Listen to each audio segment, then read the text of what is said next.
మనం ఎప్పటి నుంచో వీడియోలు చేస్తున్నాం. ప్రతిసారి అధిష్టానం రేవంత్ రెడ్డి తీసేద్దాం అన్న కాడికి వచ్చేసరికి రేవంత్ రెడ్డి మూటలతో ఢిల్లీకి పోయిన రోజులు ఉన్నాయి. ఆయన కేంద్ర బడ్జెట్ల కోసమో కేంద్ర నిధుల కోసమో దేనికోసం పోలే. ఎప్పుడు రాహుల్ గాంధీ నేను తీసేద్దాం సీఎం పదవి నుంచి అనే ఒక నిర్ణయం వస్తుందో ఆ మాట ఈయన చెవుల్లో పడగానే ఈయన ఇంటెలిజెన్స్ అక్కడ బాగా పనిచేస్తుందో అంటే అక్కడ ముచ్చటి ఇక్కడ చేరవేస్తున్నారని ఇక డైరెక్ట్ ఇక్కడ నుంచి మూట తీసుకెళ్లి ఇట్లా 71 సార్లు రేవంత్ రెడ్డి గారు నిన్నతోటి సక్సెస్ఫుల్ గా కంప్లీట్ చేశాడు అనమాట. అయితే ఈయన తీసేయాలి, ఈయన వల్ల తెలంగాణ రాష్ట్రానికి కాంగ్రెస్ ప్రభుత్వానికి ఏమైనా న్యాయం జరిగేటట్టు ఉందా అని చెప్పేసి నిన్న అదే అధిష్టానంలో ఒకటే లొల్లి. అందుకని ఉంచుదామా పీకేద్దామా రెండే ముచ్చట, వేరే ముచ్చట లేదు. ఇక ముసుగులో గుద్దులాట అసలే వద్దు, ఉంచుదామా పీకేద్దామా. ఇక రేవంత్ రెడ్డి పరిస్థితి ఎట్లుందంటే గోదావరి నది తీరానికి పోయి ఇంతంత నీళ్లు నెత్తి మీద చల్లుకొని తూర్పు తిరిగి దండం పెట్టుకొని వెళ్ళిపోవాల్సిన అవసరం కూడా దగ్గరలో పడింది అన్నట్టుగా మనకు అర్థమవుతుంది. ఇక ఉంచుదామా పీకేద్దామా.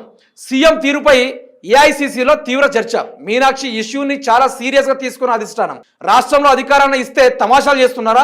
రాష్ట్రంలో పడుతున్న కథలు మాకు తెలియదనుకుంటున్నారు. హిట్లర్తో పోల్చుకోవడం ఏంటి? అసలు కాంగ్రెస్ పార్టీని ఏం చేద్దాం అనుకుంటున్నారు? ఆగ్రహం వ్యక్తం చేసిన ఏఐసిసి ప్రెసిడెంట్ మల్లికార్జున ఖర్గే తీవ్రమైన మార్పులు చేయకపోతే కష్టమనే అభిప్రాయాన్ని వెలుబుచ్చుతున్న అధిష్టానం మేం చెప్పే వరకు ఎవరు ఎక్కడ ఏం మాట్లాడొద్దని మీటింగులకు వెళ్లిన రాష్ట్ర నేతలు ఆదేశాలు. త్వరలోనే కీలక సంచలన మార్పులుంటాయని సూచన. ఆడివేడిగా సాగిన ఏఐసిసి ఎమర్జెన్సీ సమావేశం. అయితే ఇక్కడ మనం చూడొచ్చు, ఇక నేనే హిట్లర్ ఎట్లా చేసాడు నేను కూడా అట్లనే చేస్తా అని ఒక ముఖ్యమంత్రి మాట్లాడాల్సిన మాటలా?